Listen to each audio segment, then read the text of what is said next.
Santana, and this is Fathers Are Important. Fathers Are Important is an Instagram Live podcast show where I allow all fathers and women to come on here and talk about the importance of why fathers are important in a child's life. Today is my Today is my first time in 2 years doing the Fathers Are Important Instagram Live podcast show. I have not done this in 2 years, but tonight is the night where I will be having my first guest on the show, and that's going to be Donovan from Fathers Lives Matter. So if you just give me a brief moment, the show will be starting very soon.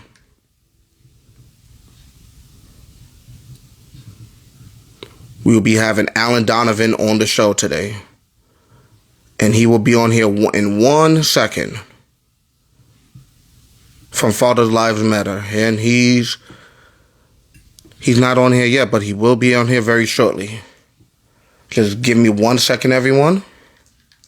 I'm going to send him a quick invite. Thank you, Money Mayo. Fathers are important because a woman cannot teach a boy how to be a man. You are very right about that. And there's going to be a lot that we're going to be talking about tonight. And before I get him on the show, I want to let you all know that I'm very happy to be back with Fathers Are Important. Fathers Are Important. The Instagram Live podcast show has been absent for 2 years now. And I apologize to everyone about that. But right now I'm about to have somebody that's very important to the podcast show, and he inspired me to have this platform, what we have right now on here. If it wasn't for him, if it wasn't for Donovan who inspired me, Fathers Are Important wouldn't be what it is right now. So let's get him on here right now. Here we go. Going live with Donovan, everyone. Here we go.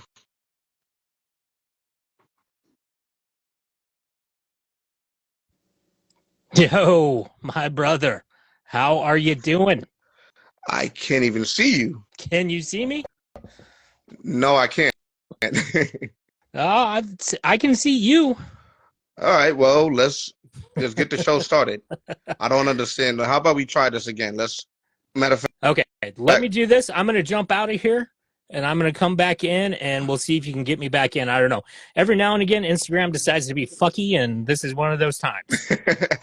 I apologize about it. As a matter of fact, we can see both of you. All right, I'm getting comments where everyone's saying that they can see us. So let's get the show started. All right, brother. Let's do it, man. How the hell are you?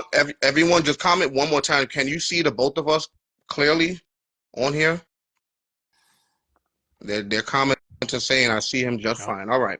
So I guess it's on my end. On my end. So how are you doing, Alan? Dude, I'm doing good. I'm doing good. This is my first time being on an Instagram podcast in 2024 because, I had that health scare back in October, and I kind of shut everything down until the first of the year, and then I started back up and getting going. And you're officially my second podcast that I've done in the new year. But I'm happy as fuck to be here, brother.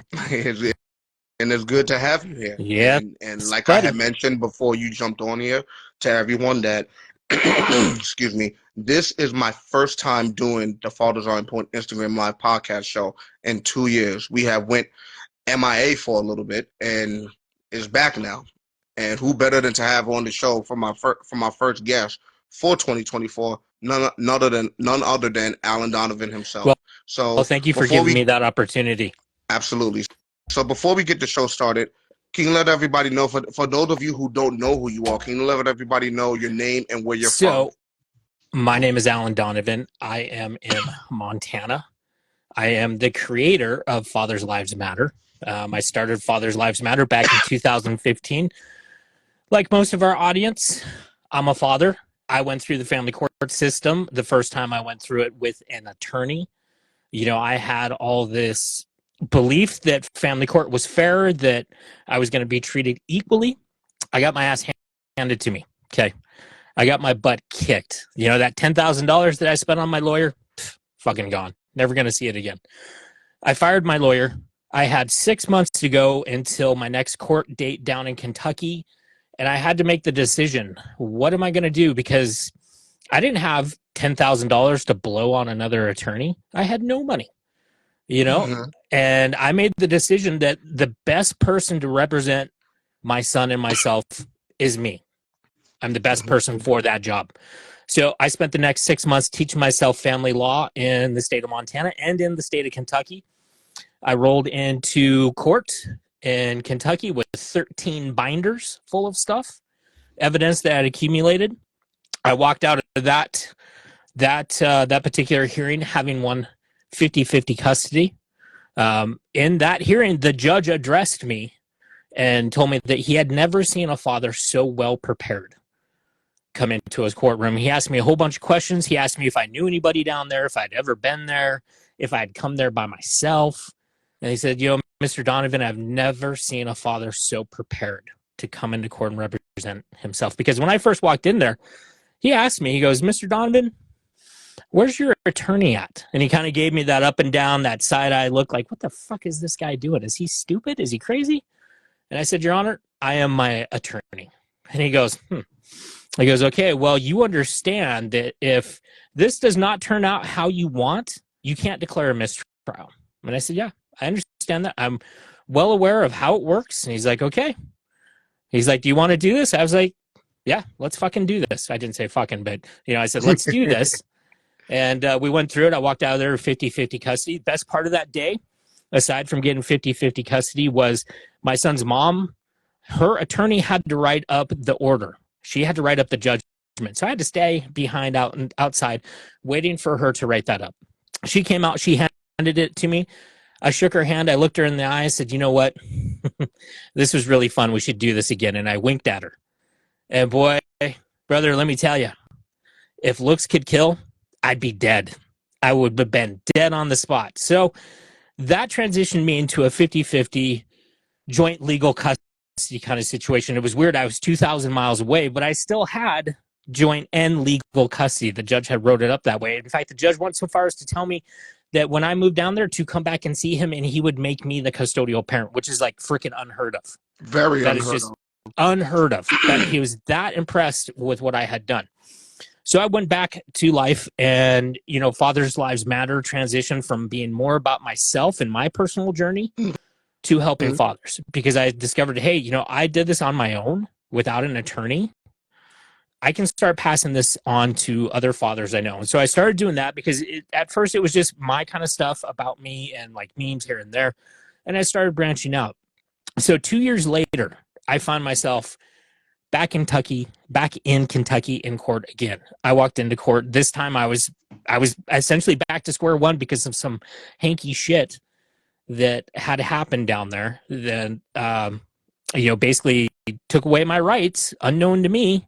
They pulled a fast one and, spelled my son's name wrong and his birth date wrong so that they wouldn't find the court order that was already in place, the custody or the parenting plan that was already in place. So I had to start from square one.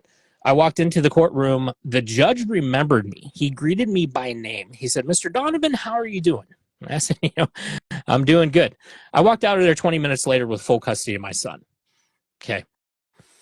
Which is, for a father, that's relatively unheard of. I'm part of the 10% club, and that's fathers that have gone into family court and walked out having won.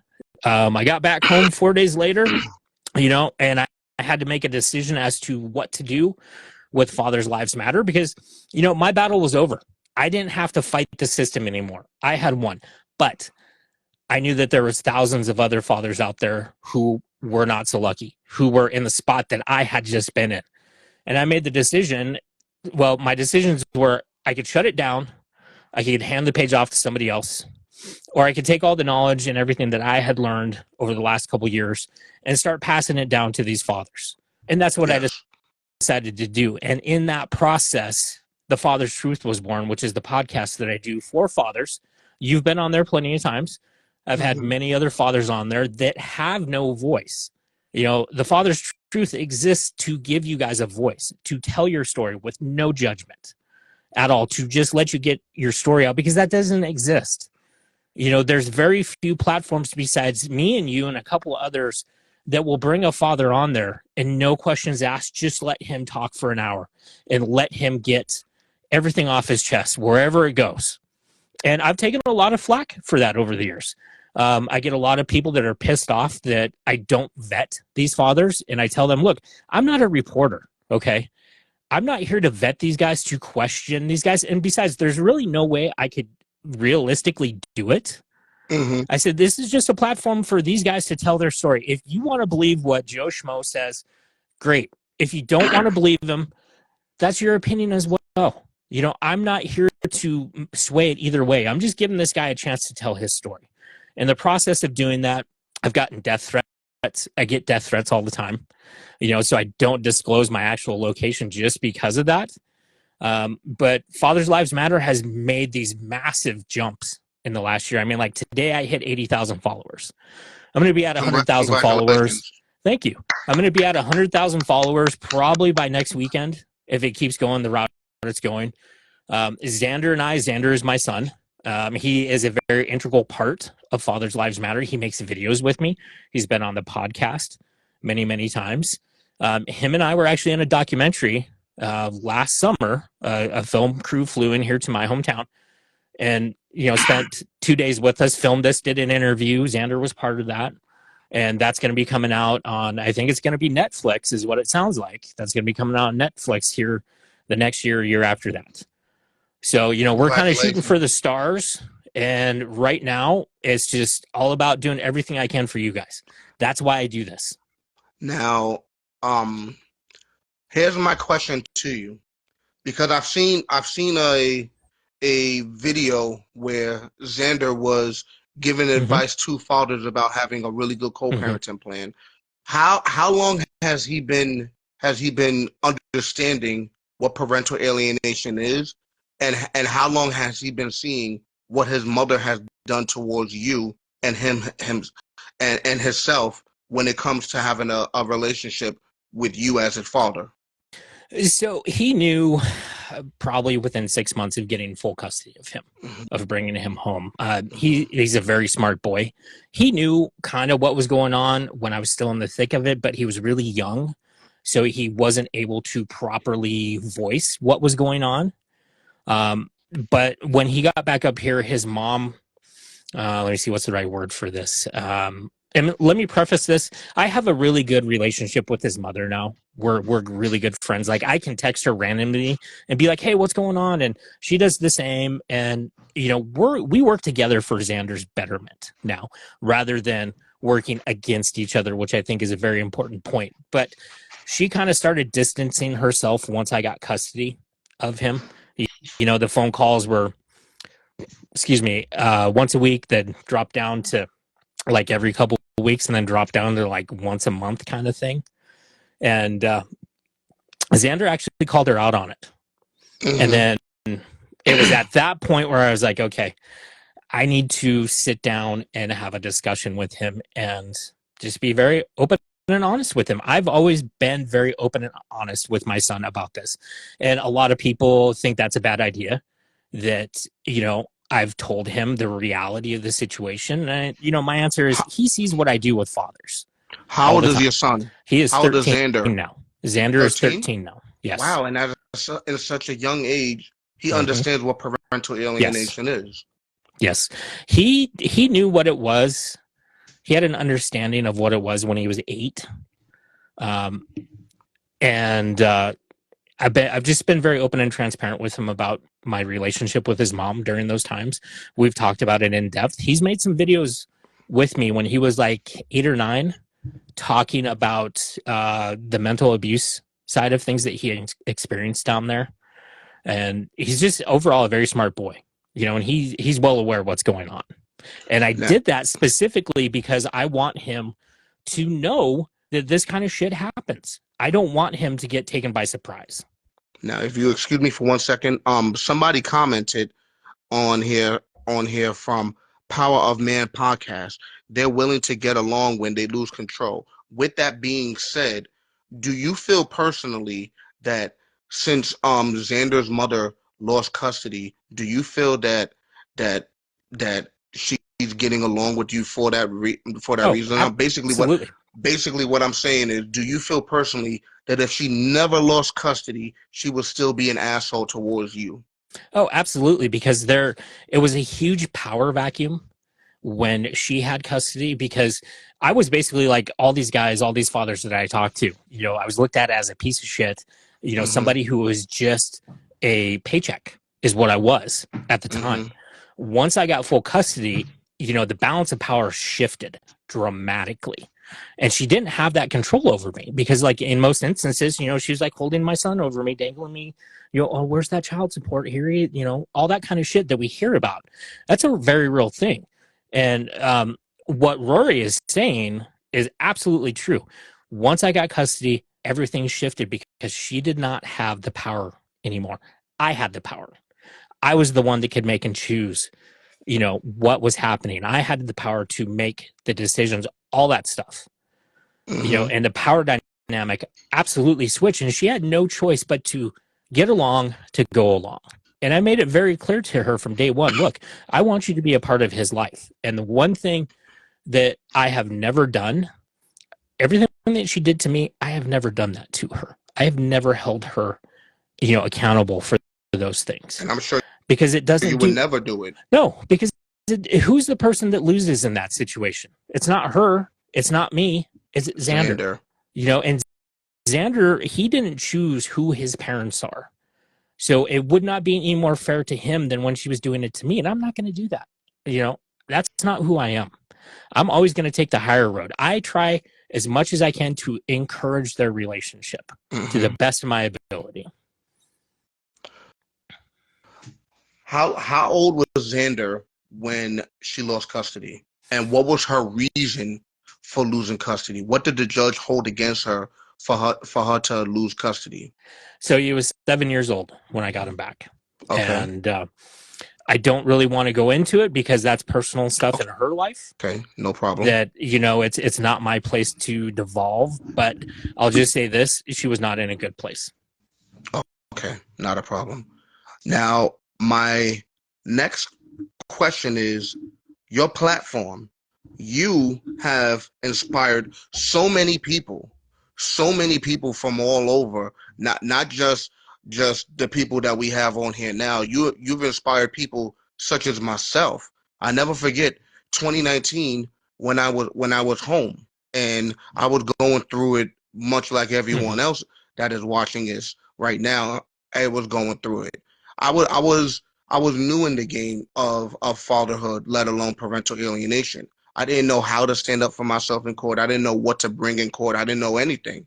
And I literally thought to myself, let me see if there's anything out there that represent. I came across a father's rights movement page when I typed in search on Instagram, and then I came across yours. At the time, you didn't have the followers that you have now. And ironically, you would live when I seen your page for the first time. When I watched your page, I was blown away with the professionalism and and and the professionalism and the amount of grief you had for so many fathers that are going through this. What was that? What dawned to you of wanting to create Fathers Lives Matter? So basically, okay, so going back to my first time in court, I walked in there with the belief that justice was going to be served. Hey, what did I have to worry about? I was a mid-level manager at UPS. I didn't do drugs. I had maybe a beer every now and again. I didn't party. I didn't do any of that stuff. My focus was my son. So I walked in there thinking, okay, I've got this in the bag, and like I've stated before, I got my ass handed to me. I mean, the judge flat out looked at me and told me that she didn't see any reason for me to have custody of my son. And I walked out of there and I was fucking shell shocked. And I got home and, I'm dealing with the fact that my son now has to go back to his mom 2,000 miles away. He is in school, he is in kindergarten, he loves it up here. And I have to figure out how I'm going to tell him this. Okay. I have to figure out how to break this down and keep my composure, because I'm freaking out inside. I spent an hour in the shower just fucking crying because I knew as soon as he got down there that everything was going to be different. And, honestly, Arcadio, at the time, I did not know if I was going to see him again.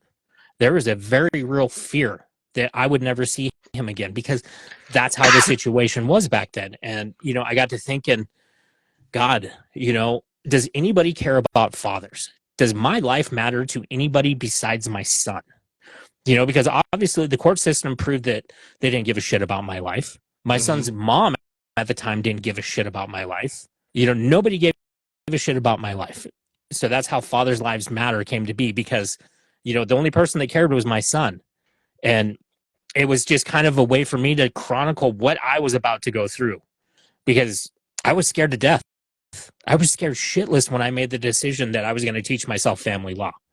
I didn't know how I was going to do it, but I was fucking going to do it. I was scared to death at that moment, Arcadio. I remember sitting there just shaking, because this was the biggest decision in my life I had ever made at that point.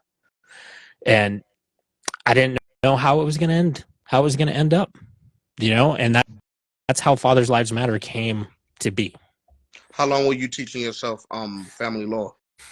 6 months. Okay, and you did it through what, where, and what? I did it online. I got a membership to the Bar Association. I got a membership to Black's Law Library. I took paralegal courses. I did all this stuff online. And, my life was, I would go to work. Okay. I would go to work it was about 3:00 in the afternoon. And I would work till midnight. I would get home and I would study case law until 4, 5, 6:00 in the morning. Sometimes I would fall asleep at my computer. I'd wake up, take a shower, grab a cup of coffee, and I'd start studying it again. And that was my life for 6 months. I stopped going out. I stopped doing things with friends. I lost a lot of friends over it. I lost a lot of people in my life who looked at me, and when they heard what I was doing, they were like, "You're fucking nuts. You're crazy. You're not going to get anything out of this. You're going to lose your son because you're not using a professional, a lawyer." I had so many people tell me that, and it just fueled my drive even more, that I was not going to lose. It pissed you off even more. Oh, it did. I remember. So the week before court, I get a phone call. It's my dad. Okay.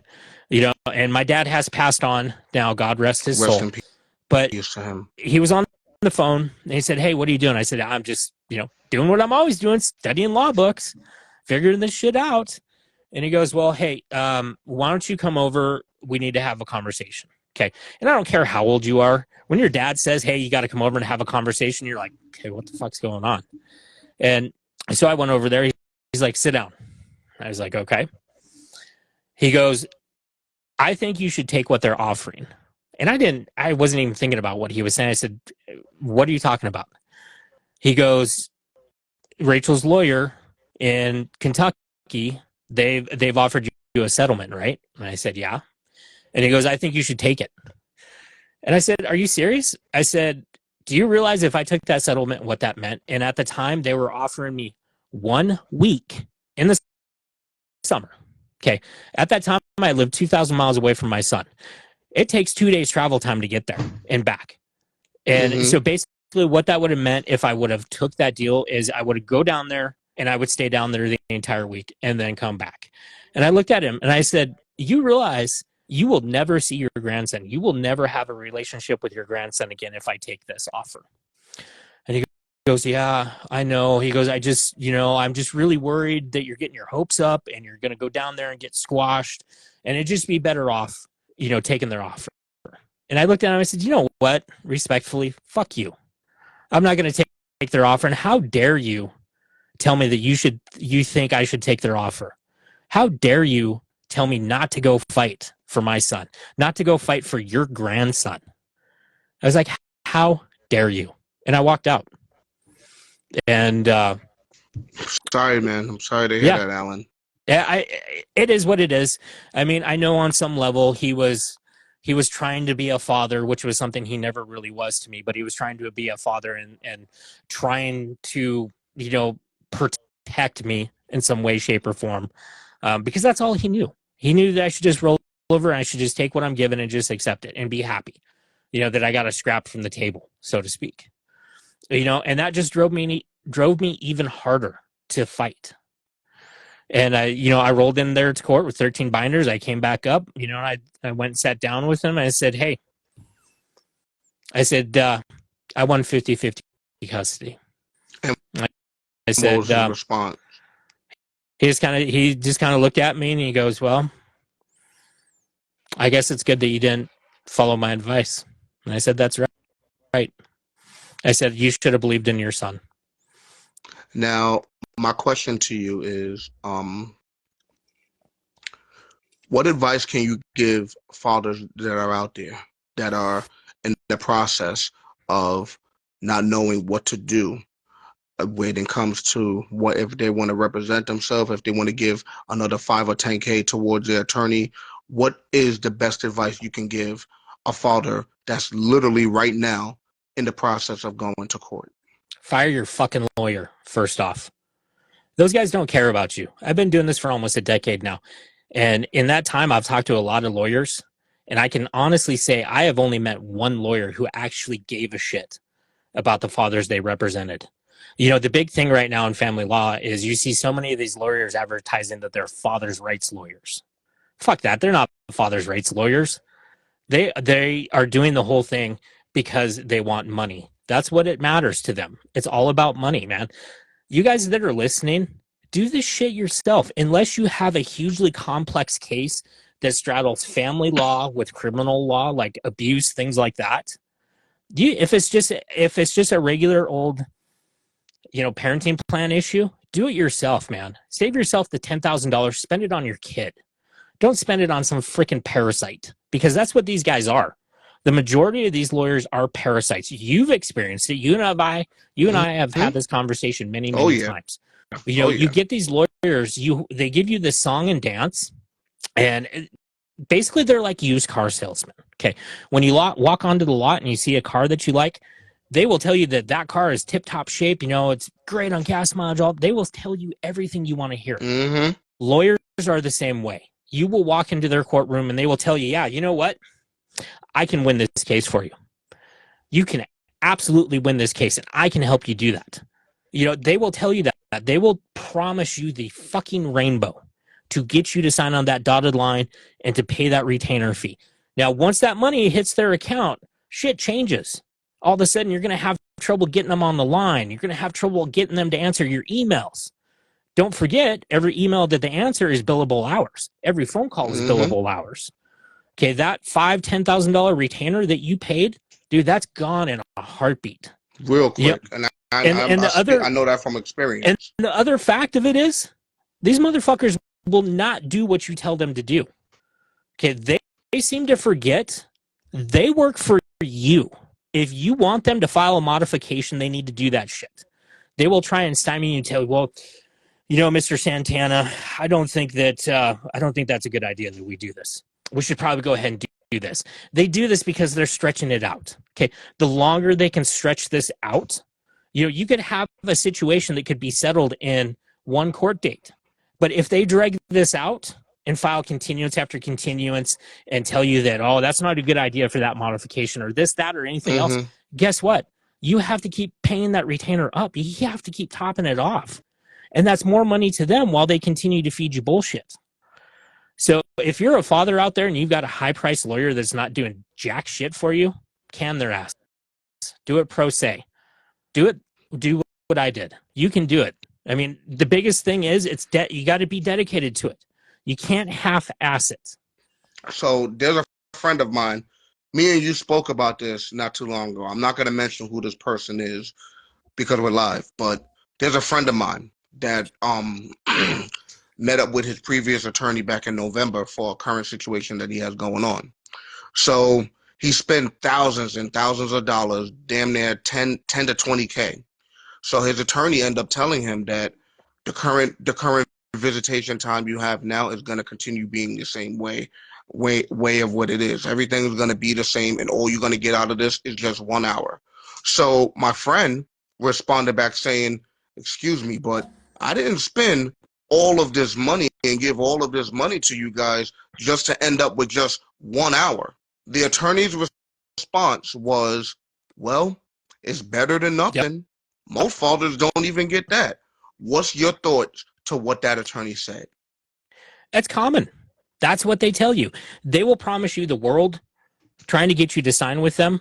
And then once you sign with them, this will be their response. I had a similar response when I fired my attorney. we were outside the courtroom and I pulled her aside because we had laid out this amazing game plan the Friday before court where she told me she was going to do this and she was going to nail her to the wall. She said 5 fucking words when we were in court. I pulled her aside and I said, "What the fuck was that?" She As goes, you should. "This is what happens." And she started to walk away. And I said, "Well, what am I supposed to do?" She looked at me and she goes, "Well, at least you got an extra 6 months with your kid." Turned around and walked off. And I was like, "Oh, you." And, I sat down right there and I sent her an email and I said, "You are fired per our contract. You did not represent me. You are fired." Just like that. Just like that. Like they bring this image when you go in for a free consultation as if they genuinely care. Yeah. That's They're how used car salesmen.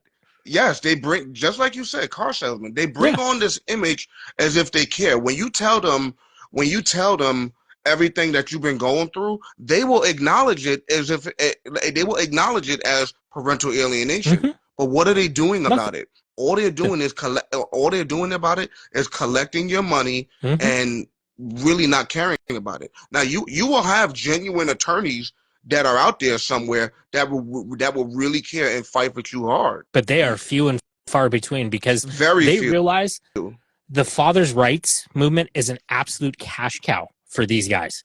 They will sell you a fucking lemon and you will right away, you will write a check for your life savings because they will tell you, "Oh yeah, I can help you get your kid back. This is bullshit. What's happening to you?" You will write away your life savings for these guys and you will Now I keep have a doing it. question. You will go into debt.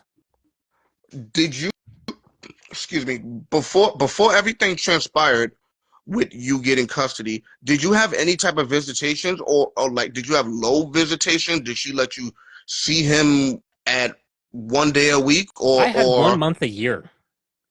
wow. Because you got to remember, I was 2,000 miles away. So it's not like I could just, drive there on the weekend. But yeah, I had 1 month a year with him. Has it ever gotten to a point where and and I don't mean to bring a personal point, but this may be a tearjerker to anybody.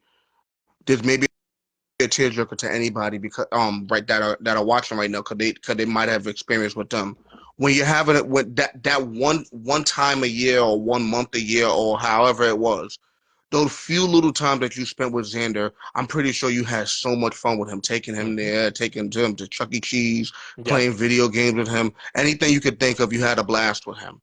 Has it gotten bad to the point where Xander would cry when you were getting ready to drop him off to his mother, and he would sit back and say, "Daddy, I want to stay with you"? Every time. I can remember very clearly. So,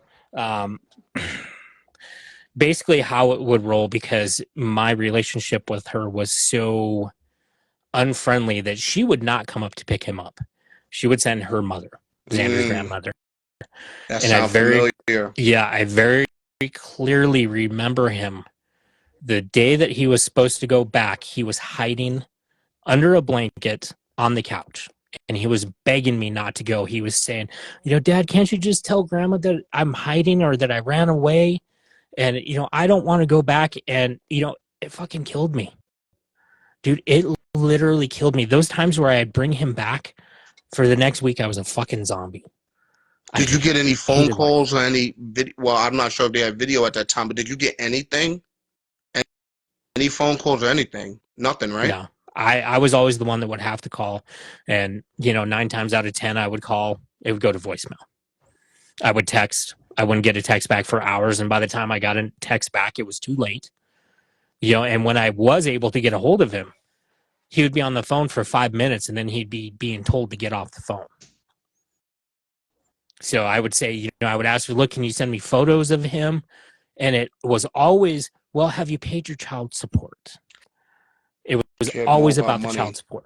Yes. "Well, I need that child support." "Well, I need to see my fucking son." Okay. Let's be real here. And yeah, it was tortured, man. Those years were, I hated those years, but I kept soldiering on for Xander. Man, oh man, oh man, oh man, oh man. It's like, yes, we have to. We have to. how, like, my next question to you is how how much of a mental abuse was that, do you feel was that towards you, not only Xander as well? And also, before you answer that question, how did you cope with this? How did you manage to not go batshit crazy and lose your mind from all of this? Yeah. Um, so I'll answer the how did I not go batshit crazy question first. It was very tough, but I understood. I understood the psychological part of it. I understood that me going batshit crazy was not good for Xander. Okay, because let's say I acted out and I sent an email where I was like, fuck you and all this other stuff. I knew if I did anything like that, it would be used against me in the court, Oh like they yeah. always do. So I was very cognizant of that. And, I watched a lot of psychological, like YouTube videos talking about that kind of stuff. And I discovered that I had to find something outside of that negative headspace, the family court headspace that I was so used to being in. I had to step outside of that. And I found photography. Photography became my outlet. On the weekends, I would make my one phone call that I was allowed. Okay. And I would hope to God that I was able to talk to him, and most of the time, it was a 50-50 kind of thing. I would get to talk to him. I'd leave a voicemail or whatever. And then I would go up into the mountains and I would spend the weekend up in the mountains where I had no cell service. And I would force myself to be in that environment where I couldn't think about that stuff. I couldn't, check my phone to see if she texted. I couldn't check my phone to see if there was a phone call. I basically forced myself out of that negative mindset. And like I've told you before, for those of you that are listening, I live in Montana. Okay. We have a lot of wild animals that would love to skull fuck you to death up here. They would eat your bones and shit on your head in a heartbeat. Bears, bobcats, coyotes, foxes, wolves. We got the whole plethora of shit up here. Mhm. Um, I would find Excuse me. myself in the woods in the middle of the night hiking by myself in areas where I had no cell phone service. At one point I was hanging off a waterfall 300 feet above the ground to get a photo of the Milky Way with the waterfall in the foreground because that was my Zen place. That was where I escaped to get out of all the bullshit because Monday through Friday, I had that negative headspace that I had to deal with because I was always trying to contact my son. I was always scared to death that I was going to get that phone call, and those fathers that are listening, what I'm talking about, that phone call where something has happened. I was always scared to death of that phone call. I was always scared to death that I was going to get that. So it was a constant thing of looking at my phone every 5 seconds, checking my email every 5 seconds, essentially waiting for the other shoe to drop. But on the weekends, I would force myself out of that to get into a better headspace. So that's how I did that. And then the mental abuse. So basically, what it was is they were very much narcissists. Okay, Hmm. they were very much the type of people that want to, essentially castrate any male that's in their presence. They want to have dominion over those guys. I'm not that Hmm. way. I'm sorry. You're not gonna do that shit to me. I will fight back. And because I fought back and I did not roll over, you know, the mental abuse got really bad. And it got really, really bad towards my son because they knew if they did that to him, it would ultimately affect me. Now I have just a few more brief questions, and um I'm gonna wrap this show up. If if you had the power to do a reform in family court, what would you change? And for everybody else that's tuning in right now, if you could please comment. This question is not only for Alan, but this is for you as well. You could comment with the answer below towards, if you had the power in family court to do a reform, what would you change? So Alan, take it away. So I hear that question all the time. Literally every podcast that I go on, emails that I get, direct messages that I get. That's probably the number one question that I get. The biggest problem right now with family court that drives all these other problems is it's money. Money is the root of all fucking evil with this shit. Absolutely. And the family court is real big about saying, hey, it's what's in the best interest of the family court. Nah, nah. It's what's in the best interest of the kids. That's what they say. But the reality is it's what's in the best interest of the family court because family court is a business. People need to understand that. Family court doesn't care about me. It doesn't care about Arcadio. It doesn't care about any of these other fathers that are commenting down there. And it doesn't care about the mothers either, okay? And it doesn't care about the kids. The family court cares about itself and the revenue it generates from pitting you against your son's mom, me against my son's mom. That's how they generate this money. They put each other at each other. You have child support that goes into that. You have filing fees that go into that. You have judges having a fund that pays for their retirement. That all this shit comes out of all this slush fund that we call child support. I mean, hell, the family court gets a kickback from the federal government in regards to child support, 66 cents per dollar. Every dollar that is out there going in child support, the family court gets it back from the federal government, plus a whole bunch of other bonuses. You take the money aspect out of family court is going to fucking collapse in on itself like a black hole. And then I saw somebody else mention paternity tests, which I absolutely agree with. But in my opinion, that's an outlier. That will take care of itself once you take money out of the equation. Because what's the number one thing that so many of these mothers tell these fathers? I'm going to get you on child support, or I'm going to get your child support raised.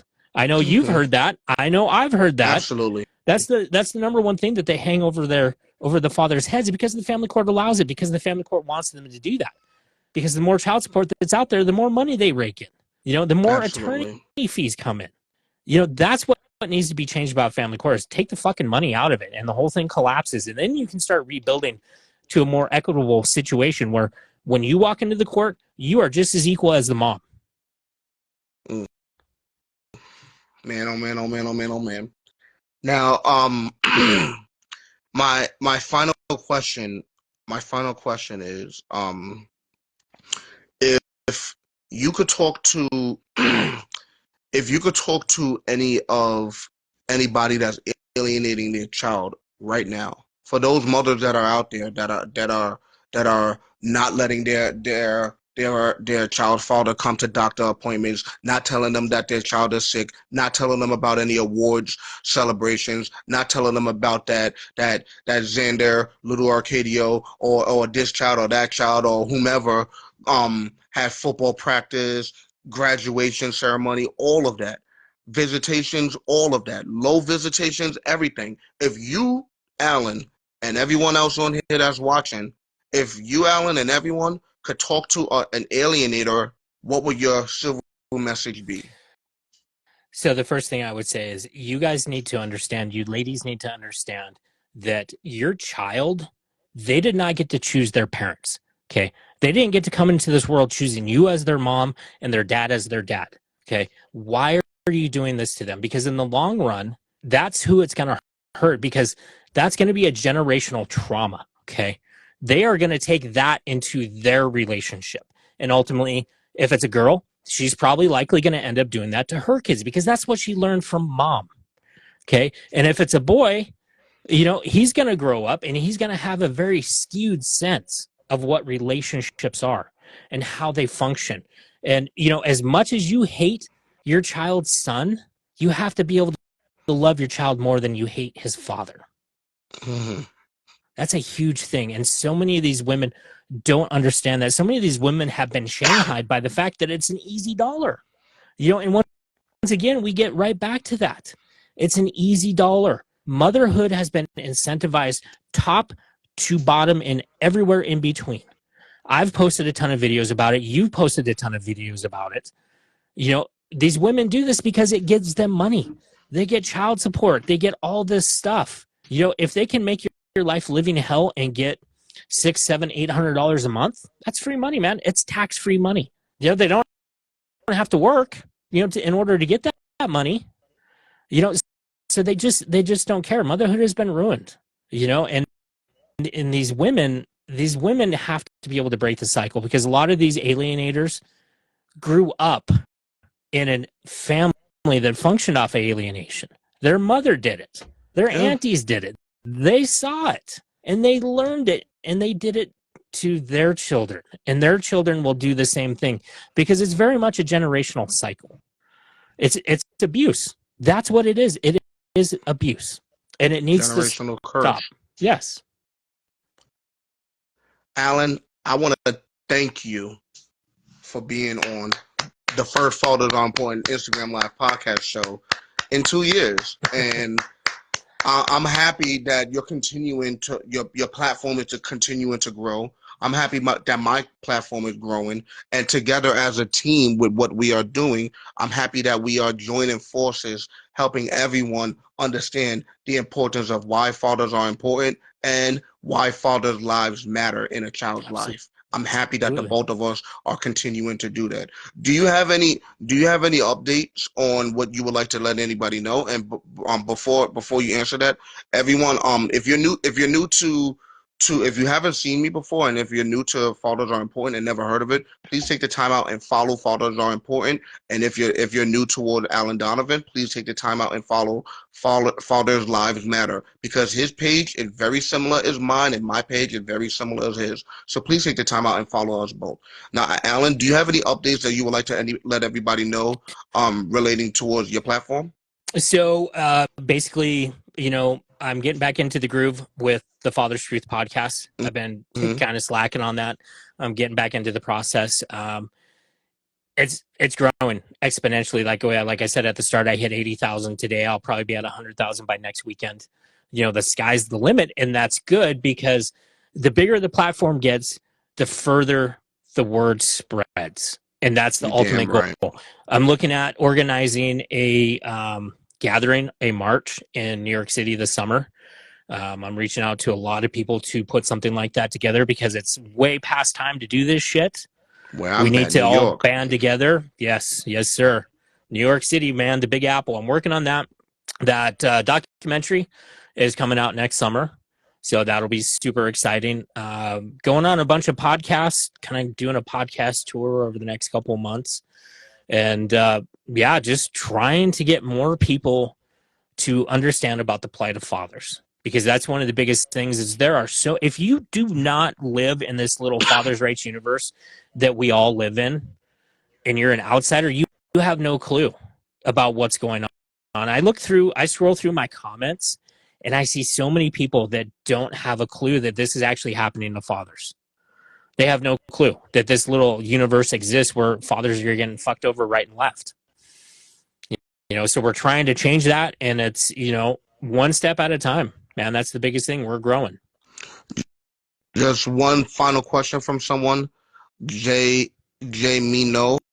What if I lose my appeal? Then what? They're asking that question You keep to you. going.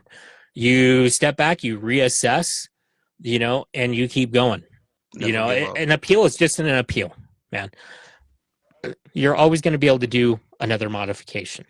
You're always going to be able to revisit it. One of the things you guys need to understand is you can do modifications on your parenting plan anytime that you want. Usually it's every year you can relook at things. You can, if you have, what's the term that they use, life changing situations, like say you have a baby, something like that, you lose a job, you get a job, you move. These are all things that can trigger modifications. You can always Mm-hmm. relook at your parenting plan and go, you know what, I want to change this. I want to change this to something that's a little better. A parenting plan is never set in stone, but to you have to stay on it. You have to stay vigilant about it, because that's another thing that I see so many fathers do is, they get the parenting plan, that's done, and they just kind of roll, instead of staying on top of things, looking at their child support, getting their child support audited every year to 3 years, because you can do that too. None of this shit is set in stone. You have to be the one that's, proactive about this stuff, about making these changes. You have to be the one that's proactive about how's your child being taken care of. If you see something that is out of the ordinary that's going on with your child, don't just ignore it. Doesn't matter how small it is. Document that shit. And if you see something, a pattern with this, you need to start making noise. Absolutely. Well, once again, Alan, I want to thank you so much for joining the show today, the podcast show, and once again, thank you for everything you've done, and keep up the good work. Keep up the good work with what you're Always. doing out here for fathers, because you are making a difference with everyone, especially myself. Because like I stated before, and I'll say it again, you are the reason why fathers are important exist. Of course, everybody would say, no, Arcadio, is you because you created it, which I did create fathers are important. But I look at you as the godfather of fathers are important. Well, I'm your mentor, brother. Yeah, you are, and I give you a lot of credit because I'm thankful that you have the platform that you have because I enjoy posting. I enjoy seeing that the comments. I enjoy seeing the followers. I enjoy doing what I'm doing as well, such as getting ready to release merchandise for Fathers Are Important. Everything you're doing is helping me do everything out here in Long Island, New York for fathers as well. So once again, I want to take this time and thank you and everybody. If you could comment with a clap emoji for him as well, please show this man a round of applause because he definitely deserves his gold medals, his victory lap, his flowers, everything you can think of because he's making a difference in the fathers' rights community Well, society. and I appreciate that, and I love you, brother, and I'm Love you too, glad man. that I was able to inspire you to take that next step. But accolades are awesome, but what it's about for me, it's about being able to do it for you guys. I know where you guys are at. I know the dark places you guys are because I've been there. And I didn't have anybody when I was going through this. I had just myself. And if I can be there for that father at 3 a.m. who thinks his life is worthless, and instead of, deleting themselves, because we can't say the S word on Instagram now. I don't know if you Hmm. guys know that. Yeah, we Um, can't. There's a lot we're edited with saying. yeah. Instead of doing that, they reach out to me. That's why I do this. It's for you guys. It's not for, I mean, the accolades are awesome and everything, but, being able to help you guys, if I can just help one father, then I've done my job. And that's what it's all about to me. Absolutely, absolutely. And there's going to be many, many more fathers that you're helping as well. And you've also helped out fathers that were on a mental Yeah. health situation to the point where they considering taking their life because of them missing their kids. Like I want everybody to understand that parental alienation is sickening. Yeah. And I'm very much saying that it's sickening. It's selfish and it's sickening, and it can destroy a father to the point where it can affect their mental health. It It can kills make a fathers. yes, it can make a father feel to the point that they're worthless. They don't exist being in here on this world. How could me as the person that helped give this child life can't see my child anymore when I've done absolutely nothing wrong? It could be sickening to the point where a father don't even want to live anymore. Mm-hmm. But this man Allen, everyone, this man Allen is single-handedly changing the game in fathers and letting everyone know that you are somebody. You're more than what she's telling you you are. You are somebody. You're a father.